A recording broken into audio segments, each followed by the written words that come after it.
प्यारे बच्चों नमस्कार। आज के पाठ्यक्रम में हम लोग कक्षा 10वीं के संस्कृत विषय में सुभाषतानी पाठ सप्तमा पाठ है सुभाषतानी पाठ। ये पढ़ेंगे। सु माने अच्छा, भाष भाषते माने बोलना या कहना। तो प्राचीन विद्वानों में जो अच्छी अच्छी बातें बताई गई है उसको सुविचार भी कहते हैं, सुभाषतानी भी कहते हैं। तो पहला श्लोक मैं पढ़ रहा हूं।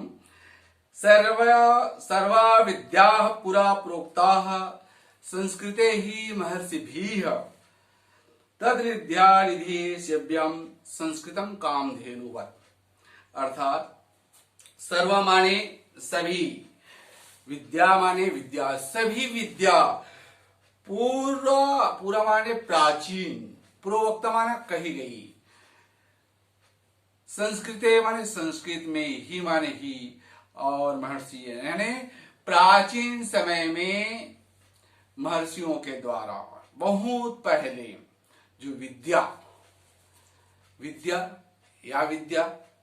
जो विद्या बताई गई है और उसका अध्ययन ग्रंथों में, पुराणों में कहा गया है। अब एक लाइन शाब्दिक अर्थ में देखेंगे।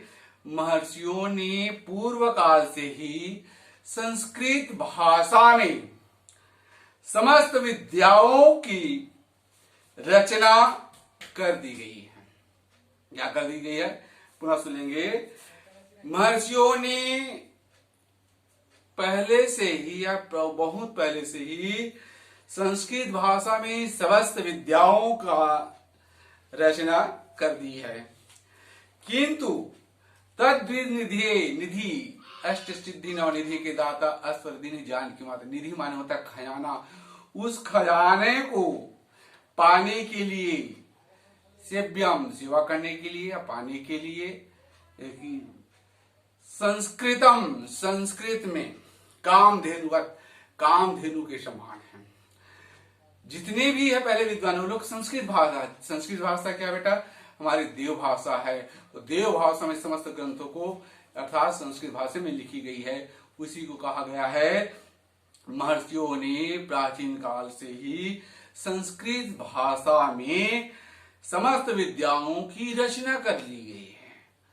किंतु उस विद्या रूपी खजाने को प्राप्त करने के लिए कामधेनु के समान संस्कृत भाषा की सेवा आवश्यक है। सेव्यम माने सेवा करना, ये है। समझ में आ गया होगा। पुनः एक बार बोल देता हूं। महर्षियों ने प्राचीन काल से ही संस्कृत भाषा में समस्त विद्याओं की रचना कर दी है। किंतु उस विद्या रूपी खजाने को प्राप्त करने के लिए कामधेनु के समान संस्कृत भाषा की सेवा करना आवश्यक है। ये हो गया पहले श्लोक का अर्थ। अब दूसरा चलते हैं। वायुना शोधकाः वृक्षाः रोगाणाम अपहारकाः तस्मात् रोगणम एतेषां रक्षणम च हितवान। भावार्थ क्या है? वायुना माने वायु के द्वारा, तृतीय विभक्ति है। वायुना शोधकाः शुद्ध करते हैं, वृक्षाः वृक्ष, रोगाणाम रोगों को, अपहारकाः भगाता है। क्या भगाता है? दूर भगाता है। पहला लाइन देखेंगे। वृक्ष क्या करते हैं? वृक्ष वायु को शुद्ध करते हैं। वृक्ष क्या करते हैं? वायु को शुद्ध करते हैं और रोगों को दूर भगाते हैं। पुनः सुन लेंगे। वृक्ष वायु को शुद्ध करते हैं और रोगों को दूर भगाने में हमारी सहायता करते हैं। तस्मात् माने इसलिए, रोगणम एतेषां रक्षणम च हितवाहम, इसलिए वृक्षों का रोपण यानी पौधारोपण, वृक्षों को रोपण लगाते हैं तथा इसकी रक्षा करना हम सब प्राणियों का कर्तव्य है। पुनः सुनेंगे। वायु माने वायु, शोधका माने शुद्ध करते हैं, वृक्षा माने वृक्ष, वृक्ष वायु को शुद्ध करते हैं, रोगा नाम अपहार का, और रोगों को दूर भगाता है।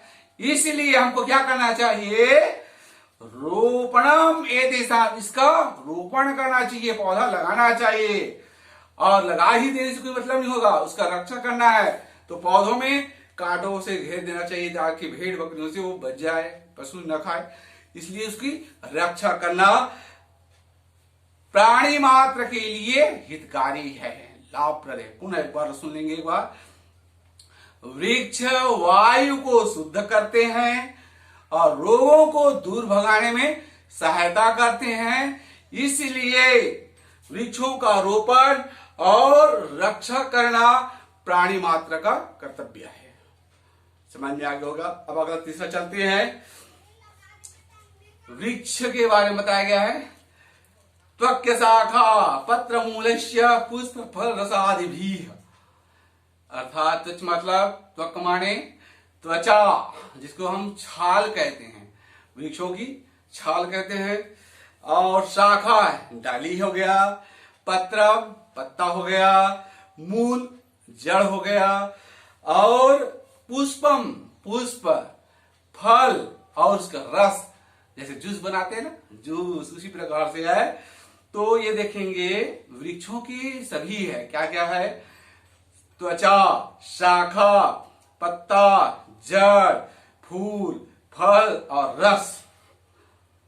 ये क्या करते हैं, संतों के समान ही वृक्ष अपनी त्वचा, शाखा, पत्ता, जड़, फूल, फल, रस आदि सभी प्रत्येक अंग ही, प्रत्येक अंग, सभी अंग रूप कुर्वन्ति वृक्षा सद्भि समम सदा, सभी अंगों से प्राणियों का उपकार करते हैं। और हिंदी में पढ़ा होगा, तरवर फल नहीं खात है, सरवर पियहि न पानी, कह रहीम पर काज ही, संचय संपत्ति सुजान। इस प्रकार से वृक्ष क्या करता है, उपकार करता है, उपकार करते रहता है। अपना ले, संतों के समान ही वृक्ष अपनी त्वचा, शाखा, पत्ता, जड़, फूल, रस आदि के द्वारा सभी अंगों से प्राणियों की रक्षा करते हैं। इस प्रकार से चौथा श्लोक हो गया। और पांचवा देखते हैं, चौथा देखते हैं। केंचित अभि वस्तुनाम गम्यते संगीना गुणा, वैद्यना पतिहिंत्राणाम हस्तेषु छुरिका यथा। केंचित माने कोई भी, किसी भी, वस्तु न माने वस्तु, गम्यते जाना, संगना माने संग के साथ, गुणा माने गुण, वैद्य वैद्यराज जड़ी बूटी का जो दवाई देते हैं उसका, और नापति हिंता हस्तेषु छुरिका यथा। किसी भी वस्तु का गुण उसके संग वालों के साथ समझा जाता है। किसी भी वस्तु का गुण उसके संग वालों से समझा जाता है। जैसे मैं किताब में पढ़ा रहा हूं, छोटे बच्चों को देंगे तो वो क्या करेगा, सीधा पकड़ेगा, मुंह में डाल देगा। कोई चाकू छुरी रखे रहते हैं तो वैद्यराज करेगा या डॉक्टर करता है तो चाकू का इस्तेमाल ऑपरेशन करने के लिए किया जाता है। लेकिन वही नाई और कसाई के पास जाता है तो दूसरों को हत्या कर देता है। यानी वस्तु का गुण उसके संग रहने वालों के साथ जुड़ा होता है। पुनः सुनेंगे, किसी वस्तु का गुण उसके संग वालों से ही समझा जा सकता है, अर्थात वस्तु के धारण कर्ता पर ही निर्भर करता है।